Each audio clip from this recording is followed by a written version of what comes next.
Dans cette 13e vidéo, j'ai abordé la question de comment donner envie aux autres de s'améliorer, soulevée par Arnaud en relation avec ses enfants. Cependant, cette question est également valable pour tout rôle de responsabilité, qu'il s'agisse de manager ou d'éducateur. Pour moi, la première étape pour inciter les autres à s'améliorer est de se poser la question de ses propres attentes envers eux. Est-ce que j'attends vraiment qu'ils prennent leur place et qu'ils choisissent librement leur propre cheminement, ou est-ce que je veux qu'ils suivent les choses de la manière dont je les fais? Il est donc essentiel de créer des relations horizontales, basées sur l'encouragement et la gratitude, plutôt que des relations verticales, basées sur l'approbation et la reconnaissance. Cela permet de responsabiliser l'autre dans ses choix et de lui montrer qu'on lui fait confiance quant à sa capacité à prendre de bonnes décisions.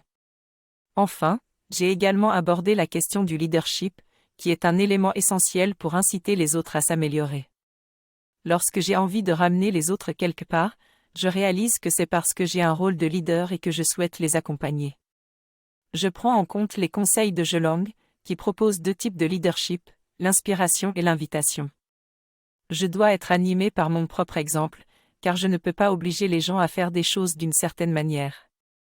Je me pose quelques questions pour savoir si je serais moi-même prêt à suivre un leader comme moi-même et comment je peux améliorer mon exemplarité pour donner envie aux autres de me suivre. La communication est également un aspect essentiel du leadership, il est donc important d'écouter les autres pour mieux les comprendre. Les compétences de leadership que je dois développer sont donc l'exemplarité et l'écoute. Je recommande la lecture de certains livres pour approfondir ces compétences, tels que Avoir le courage de ne pas être aimé.